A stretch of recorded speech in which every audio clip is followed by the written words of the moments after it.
Hey, welcome back, Knicks fans. I was in the house. I was in the garden for the stinker today.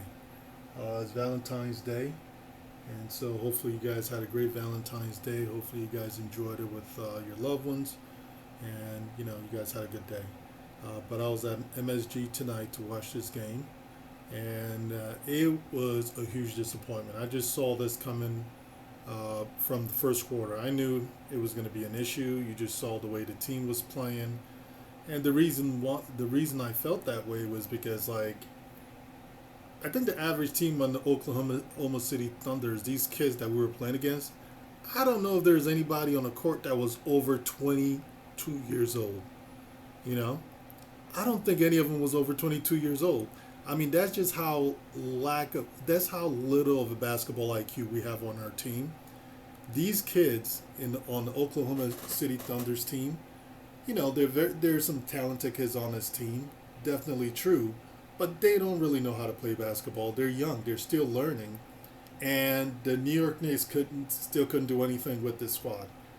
Our defense was just atrocious, and it starts with Julius Randle. It always starts with Julius Randle. Yes, he played well. I want to say probably the first three played well. The first 2.5 quarters of this game on the offensive end. But on the defensive end, it was just atrocious because Julius Randle, like when you're watching the game in person, you realize Julius Randle, every time he misses a layup, he does not get back on defense. He just he lingers around and stares down the ref while the other team goes down and scores the basket. Or he'll take his time jogging down. He'll linger a little bit, then start jogging down. But every time he's always late, and it always screws up the defense. And every time he turns over the ball, he never gets back on defense either. So it's just the craziest thing I've ever seen. So imagine that, right? Julius Randle, just think about it. So Julius Randle, he has 7 turnovers today. So 7 times today, when he turned over the ball, he did not get back on defense. And I think there was actually 2 times he missed a layup. One time specifically, I remember he basically was looking for the foul. Didn't get back on defense. He just stared down, the ref and then jogged back lightly. And the team, either they scored or I think maybe someone got fouled. But it was because we were playing 4 against 5. We only had 4 people back on defense against 5 players. And so we ended up having to hack one of the players just to, so they wouldn't get an easy bucket. So that's kind of like what the issue with this game was. The Knicks are on offense. We're very inefficient on offense, and our defense just straight up stinks. And one of the reasons the defense stinks is because, obviously, I've said Julius Randle is one of the reasons because he's the captain. He leads the teammate, so he never gets back. That was the biggest reason for this game. However, I think another equally big reason why the defense have stunk. Are you guys ready for it? Because we don't have RJ Barrett. I've been sounding like a broken record the past few weeks because I really discovered these defensive statistics numbers from the NBA.com, and it shows basically RJ Barrett basically leads the team in shot contested, and the crazy part about it is he's actually really effective as contesting shots. He only allows basically, I think people only shoot something like 41 or 42% against. Maybe 41% against RJ Barrett. I mean, that's pretty nuts, especially leading the team in contests.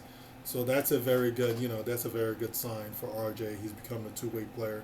But unfortunately for the Knicks, RJ Barrett is injured, so we did not have him for this game. And so if you've noticed the last few games, we haven't been able to stop anyone. We couldn't even stop Girl Scouts from making layups on us. It's just really pathetic. It's really unbelievable. Honestly, the Oklahoma City Thunder, they look like a bunch of Girl Scouts, and they killed us today. So it was pretty bad. It was a really terrible game to watch, and it was really disheartening, to be there in person to see it, and to see the Knicks with all the veterans on that floor lose to a bunch of 20 and 21-year-old kids. Oh man, it was terrible. It was just really terrible. I mean, there's some really nice highlight dunks here. Obviously, we're just looking at the offensive highlights for the Knicks. So he has some really nice dunks and some, 3-pointers. I mean, these are highlights, right? But the Knicks dunked it up today. We only shot 41.7% from the field, 30% from three. That's pretty much what we did. And honestly, so Quentin Grimes got 40 minutes today. I know people think he's really ready. I'm just not sure. He got really tired later in that game, and he couldn't hit anything. Late third quarter and fourth quarter. I don't know if he made any shots even in the fourth quarter. Let's check it out. Fourth quarter. What did Quentin Grimes do? He was 1 of 3, 0 of 2. So he's 1 of 3 from the field in the fourth quarter. 0 of 2 from 3. And overtime, he missed 3 shots. In overtime, he didn't make any shots either. He just clanking away in overtime. So he essentially got tired in the fourth quarter and overtime. Let's see what he did in the third quarter. Actually, third quarter, he actually played excellent in the third quarter. So he just got tired.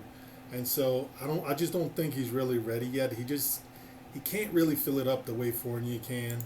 I really don't care what anyone says. Fournier right now is just a better player than he is. He's a better defender than Fournier. However, it's just Fournier is a much better offensive player. And the crazy part is about today, though, down the stretch, part of the reason why we did lose this game was because of Fournier. They kept picking on him, especially in the fourth quarter. They kept picking on him. They kept basically going pick and roll, wait for Fournier to switch, and then they will attack. And so that's what they did the whole time. And it's like the coach couldn't figure out a way to adjust to that. You got a bunch of 19 and 20-year-olds, basically hawking your the weakest link of your defense, which is Fournier, and he just couldn't do anything about it. I mean, same thing with Kemba Walker. It took him a while to adjust. In the fourth quarter, Kemba Walker really didn't play that much.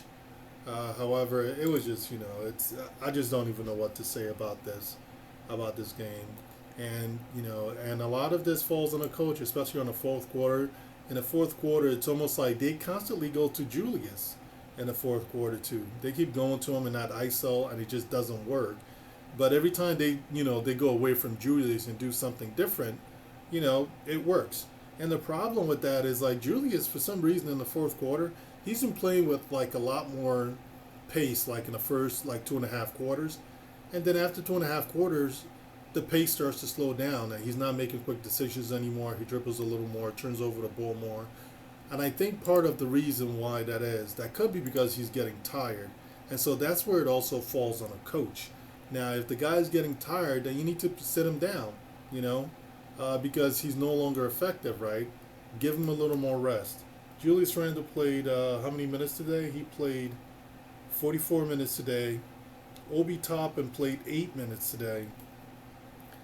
And it was you should see the way they treat Obi. It's just unbelievable. I think I think Obi Toppin may have made a mistake or something in the third quarter. No, fourth quarter it might have been. They sat him down. I think they sat him down with 7 minutes and some change left in the fourth quarter. And so he didn't, and you can just tell Obi Toppin was really upset about it, wasn't happy, kind of when when he went and sat down, he was really down and very dejected. Actually, it was so bad. Kemba Walker actually got up from his seat, went to Obi Toppin. Obi Toppin was sitting all the way at the end of the bench. Went all the way over there to try to cheer Obi Toppin up. Was cheering Obi Toppin up, and they were trying to cheer him up. And unfortunately, obviously, that doesn't work. I mean, the kid just wants to play. And he's got this coach who's just honestly, the coach Tibbs is not looking like a very nice guy at all. It's I mean, look, I get it. It's business is all business, and he's about the business of winning basketball games. However, he's also a leader of men. He's leading a bunch of dudes. He's supposed to inspire confidence in his players. He's supposed to encourage them to play better. I mean, he's not. His job is not just to encourage Emmanuel quickly, and Julius Randle, and encourage maybe Grimes. I mean, it seems like that's all he cares about, right? He's got his people he cares about, and he doesn't care about anyone else, and that's just unfortunate. And that's not the way to coach.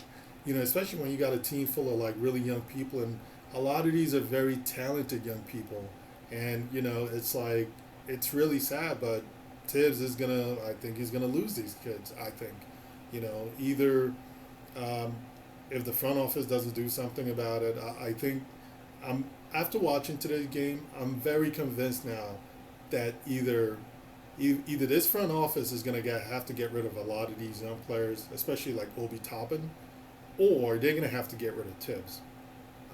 One of them, I mean, as you see here, Obi Toppin, this kid is electric, man, and I just don't understand. Great finishing at the basket.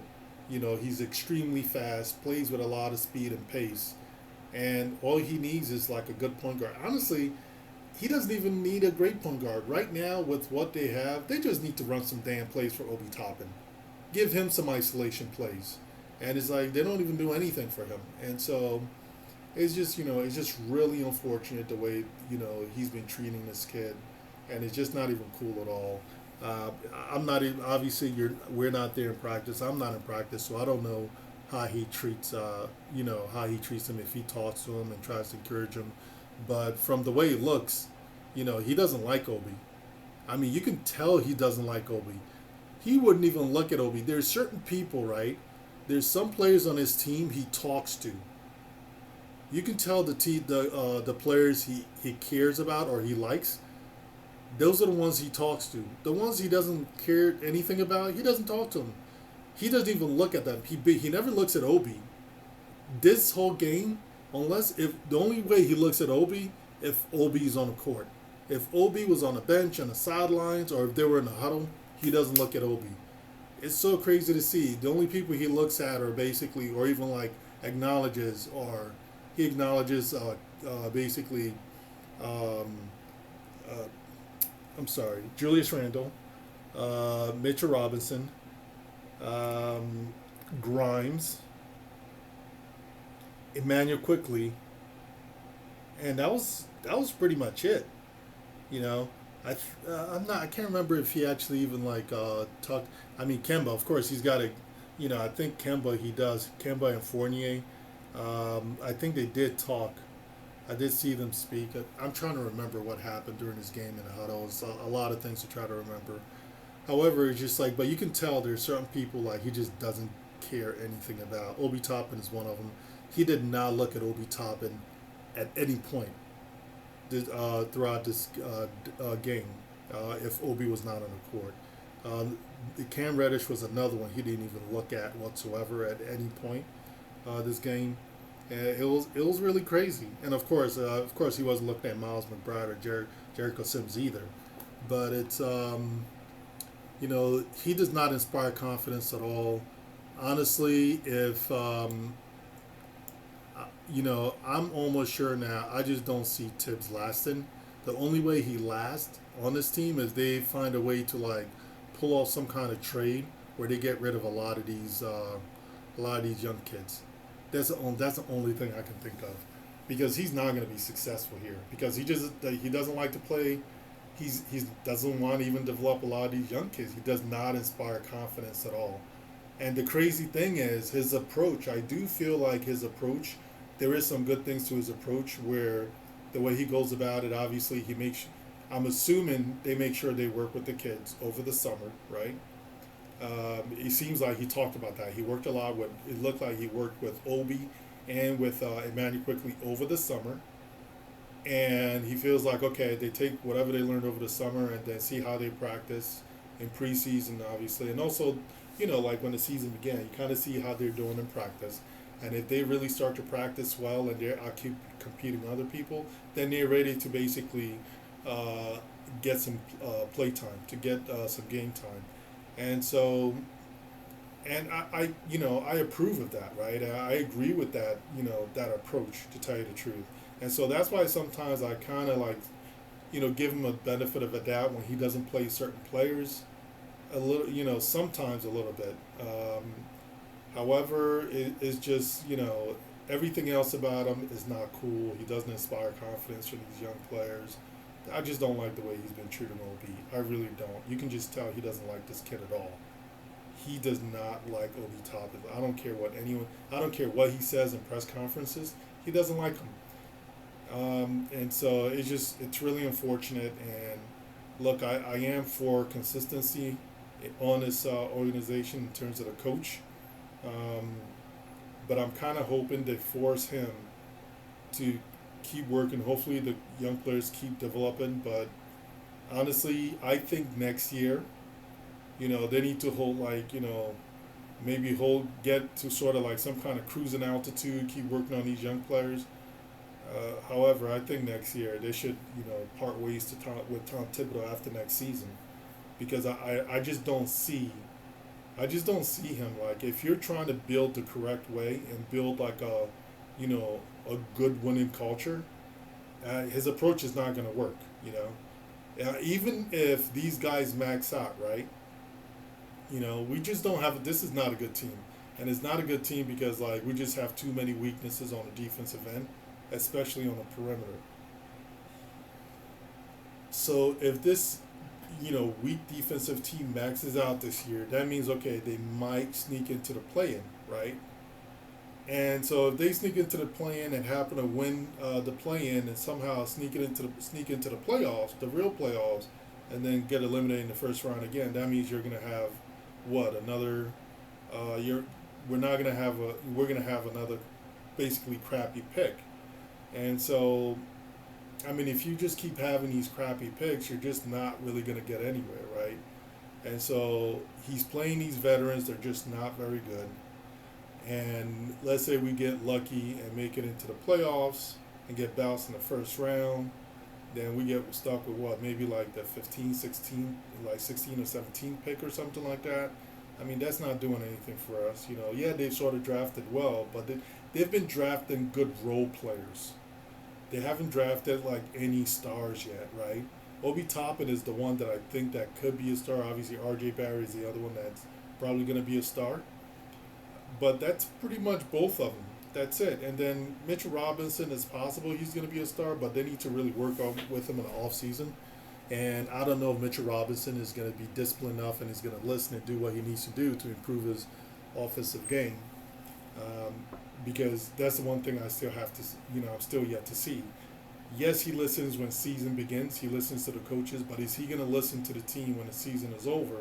And when they give him like a plan on what he needs to work on, is he going to work on those things? Is he going to show up and work on those things with the coach? And then the crazy thing is, where is he going to be working on it at? Is he going to be the kind of player where, a lot of these guys, especially Obi Toppin, you're seeing a huge improvement for Obi Toppin because he's staying in the city and he's staying with the coach and he's working with the coaches over the summer. Is Mitchell Robinson going to do the same thing? I don't know if he's going to do that. Mitchell Robinson seems like he's his own kind of guy, his own man. Seems like he's gonna just want to go back to Louisiana, and then he's like, yeah, send somebody down here and I'll work with the person. It's gonna be on some, it might be on some, something silly like that, right? And so I'm still yet to see what Mitchell Robinson is going to do in the offseason. We don't know exactly what they do, but you do hear stuff about who's really putting in the work in the offseason. And it doesn't sound, obviously Mitchell Robinson was injured last season, but his first 3 years, he has been putting in the work he's supposed to put in. And it's been abundantly clear because obviously his offensive game really hasn't developed that much. But the second thing is he's actually basically stated he doesn't listen to the trainers at all. He doesn't listen to the trainers. He just, he just tells them, like, when they tell him what to do, he's like, oh, I just want to hoop. So he probably just, all he does is like play 5-on-5s with his buddies at the YMCA or whatever, so, and then that's the other thing I also wanted to say about Mitchell Robinson was he actually, it seems like he hasn't dropped any extra weight since like early to mid January, and so I think because he started playing better, it looks like he just hasn't been losing any more weight. From watching his game, Mitchell Robinson still needs to lose a little more weight. I'm not sure exactly what his perfect playing weight is. I'm not like a nutrition, and I'm not like, a trainer, right? I'm not an expert at this, right? So I can't be like, oh, Mitchell Robinson, he's perfect. his perfect playing weight is this. But from looking at him today, he struggled kind of getting up sometimes, right? This is not the old Mitchell Robinson where the dude just comes like, just flying through the air and he can grab the ball from wherever and just puts it down. He's not there yet. He can't do that anymore. He's a lot better than he was earlier in the season, but Mitchell Robinson he's lost so much athleticism. It's like, it's crazy. It's unbelievable how much athleticism this guy lost. And it's like people sort of talk about it, but nobody talks about it because it's like, nobody is really like emphatic or even like really emphatic about it when they make these statements, because like people don't realize how much athleticism this kid really lost. And so I think he needs to just drop a little more weight, because it's you can just see it sometimes. It's like he gets a shot blocked sometimes, and so it's harder for him to get up in the air, or to get up quicker too. And you can still see him. He still laboring down the court sometimes. Even you watch it in this, you watch it here. Well, that's different. He got the steal and went down and ducked it. But there are some times you watch it. He's laboring down the court. And even look, the way he's like when he's on defense, the way he's kind of like, he really doesn't bend his knees that much. It's almost like he just bends his back, right? And so. The thing that's crazy, he needs to find a way to keep that back a little more upright, because that's going to hurt over time. So I don't even know how long he's going to be able to get away with that. I don't think he should be playing defense like that, to tell you the truth, because it looks like, and I know he had some back issues a few games ago, after he played like that 37 minutes. I have a feeling if he keeps playing defense and he's got to play long minutes where he's just like, he bends his back like that, I think it's going to be a problem for him. So I think that's, something they need to look into. But I think part of it is him dropping some more weight. He just has too much weight on him. And so it's very difficult for him to he doesn't want to bend his knees because he's carrying too much weight, And so it's almost like his legs isn't really strong enough to, to kind of like, to hold the weight up, and so he can't really flex his knees and bend his knees very much, and so that's kind of what's going on with him there. Who else do I want to talk about in this game? I already talked about Evan Fournier. He had a good offensive game. He plays the passing lanes pretty okay, and you know what? Look, Evan Fournier. I've said like he's a terrible defender. He gets picked on, but. He tries to find a way to contribute on the defensive end, and I've noticed he's trying to be more aggressive in getting steals, right? Which is good. He's trying to find a way for him to contribute. Honestly, I wouldn't mind Fournier staying on this team, in my opinion. I wouldn't mind him staying on this team, to tell you the truth. But you have to surround him. He's got to be the only sort of like weak defender on the team. You can't have Fournier, who's a weak defender, and then Kemba Walker, and then honestly Grimes. People like Grimes is good with staying with his man, but Grimes is not very good at challenging shots. So a lot of people, all you see most of the time, because you see it looks great that he's able to stay with his man, but like when his man rises up to shoot, is he able to force a miss, or block the shot? And I haven't seen that. I really haven't seen that, and so that's an issue with Grimes. Who else do we want to talk about? Kemba Walker. I mean, he was atrocious on the defensive end today. It was just unbelievable. And then it's so crazy. Every time he gets beat, he always has that smile. He's like smiling and trying to be a good sport or whatever. But sometimes, you know what, man, when you screw up, sometimes you can't. Nobody wants to see you smile. Like it's not, and I hate to sound like a curmudgeon, and who's really mean. Oh wow! So this is the first time I've seen Julius Randle pass the ball to Mitchell Robinson. I don't know how long. So that's something new. But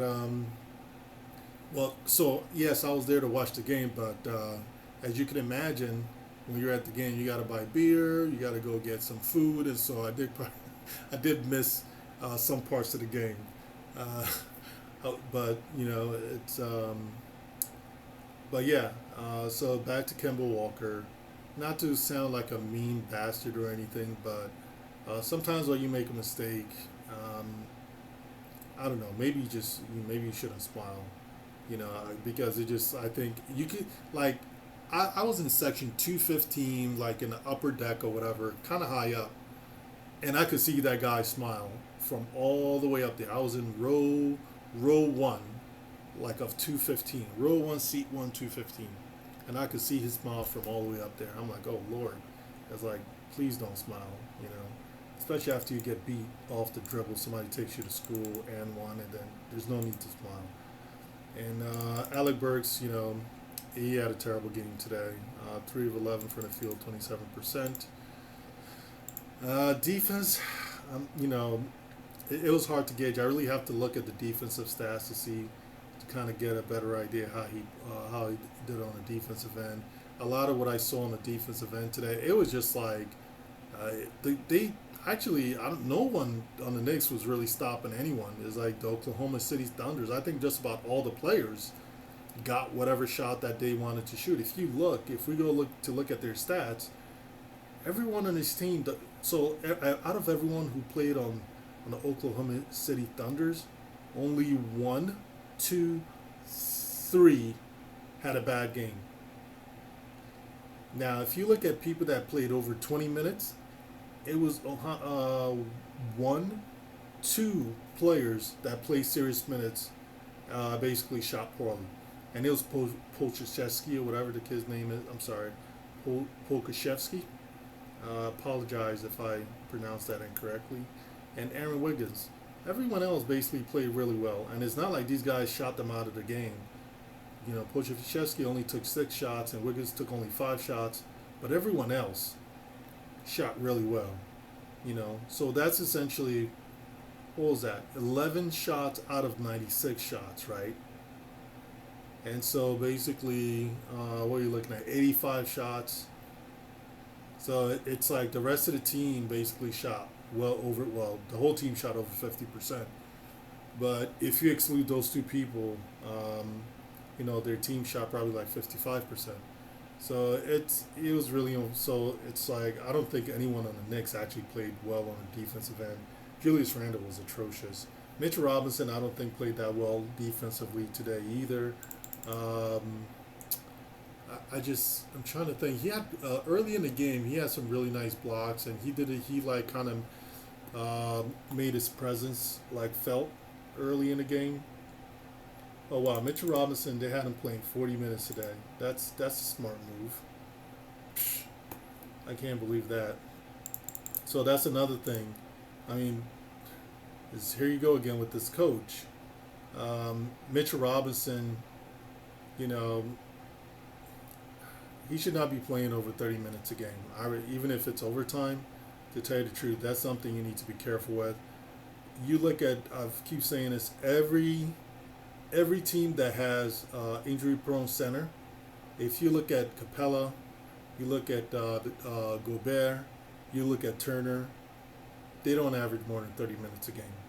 And those are basically some of the best centers in the league. And they're very impactful players on their teams. But they always make sure they play them less than 30 minutes a game. And so Mitchell Robinson, this is the second time in 7 days they played him, they played him 37 plus minutes.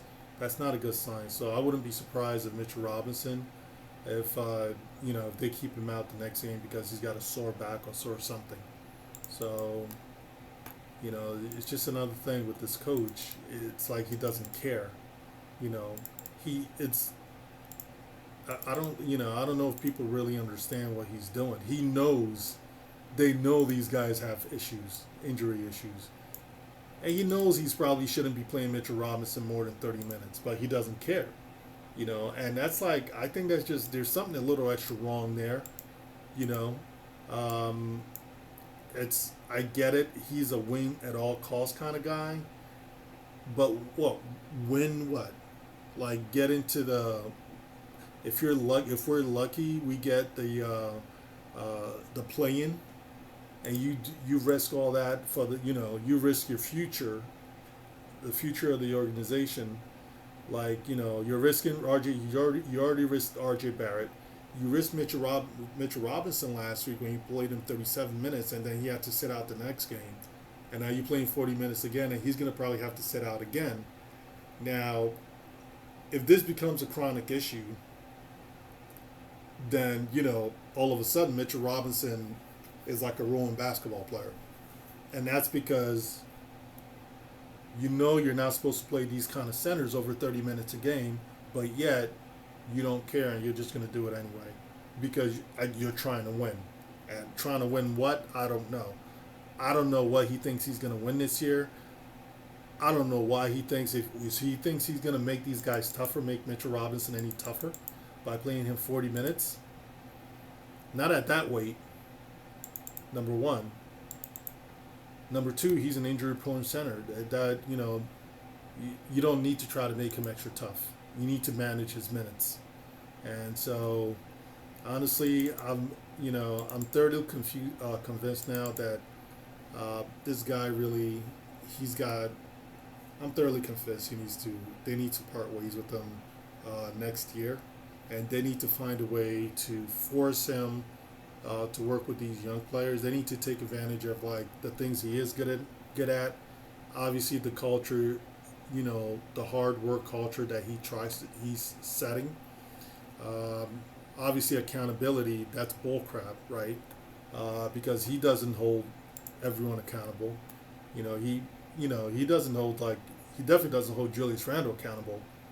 Man, if you go to the Knicks, I'm sure everyone goes, and I can really see now why the fans booed the way they were booing, and why they booed as hard as they booed. You got to watch this dude in person. You really got to watch Julius Randle in person. It is way worse in person than it is on TV.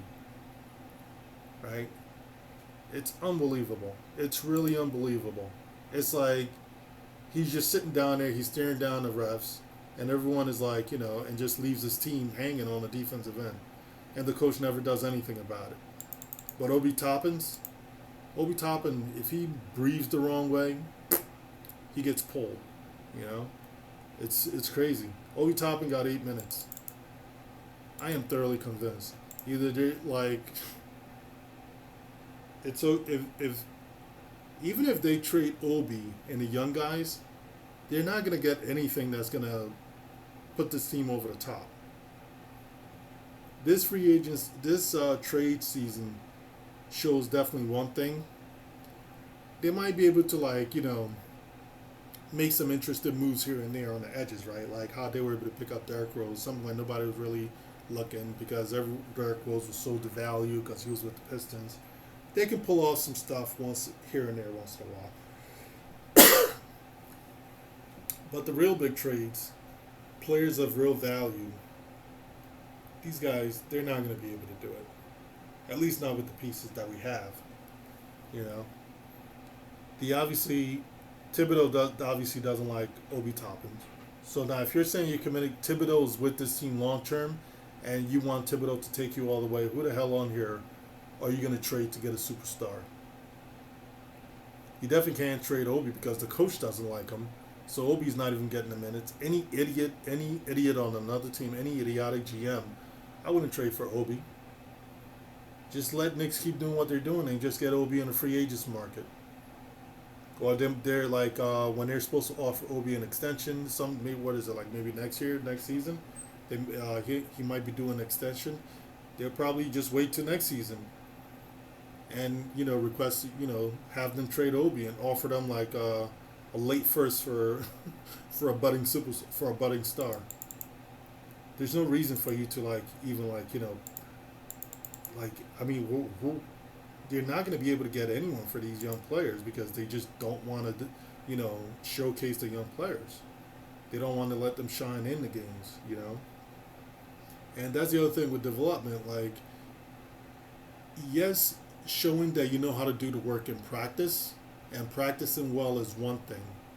But game speed is different, and playing against other people is different, right?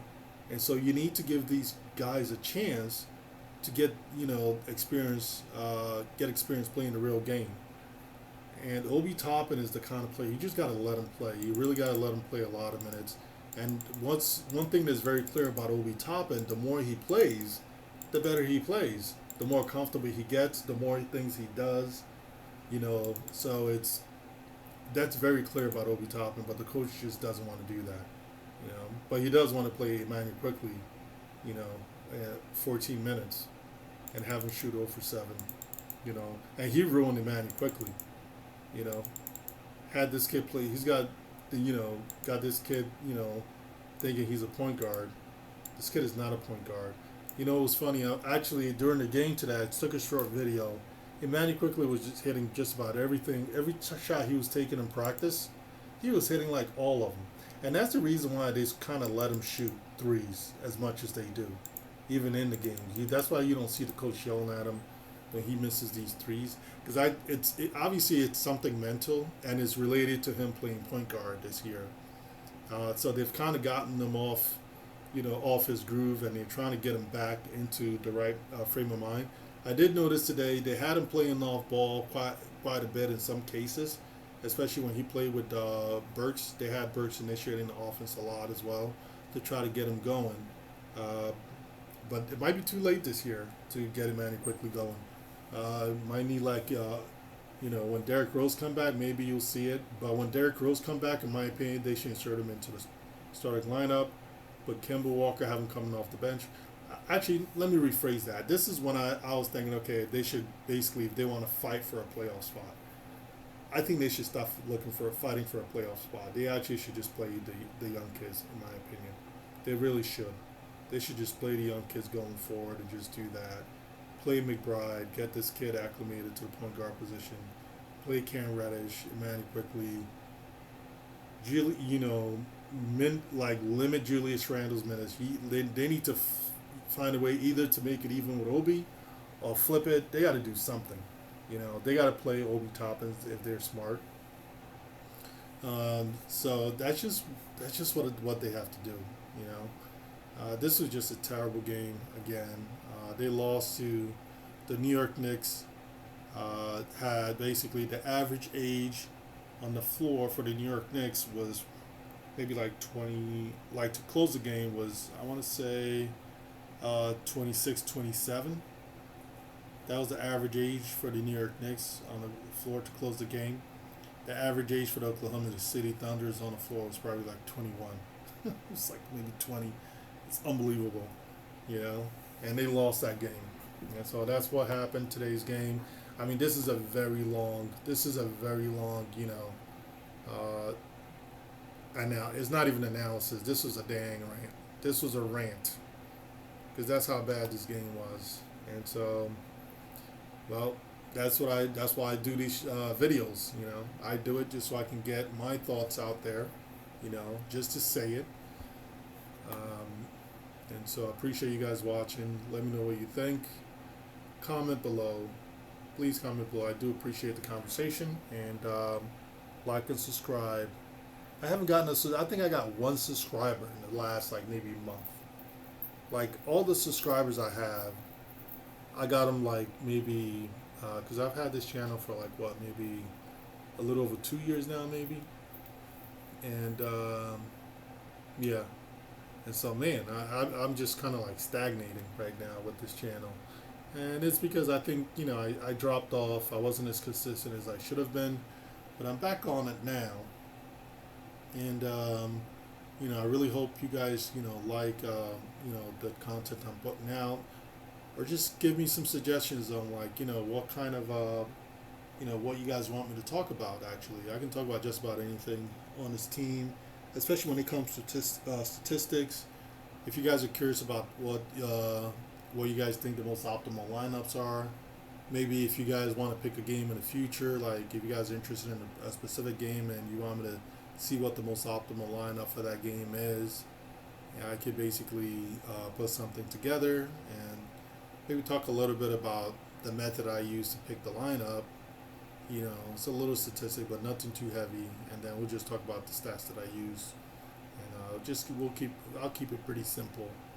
But let me know what you guys think. If there's any topic you want me to talk about, I can, talk about it. But put a comment below. I'll be more than happy to respond. Have a good night.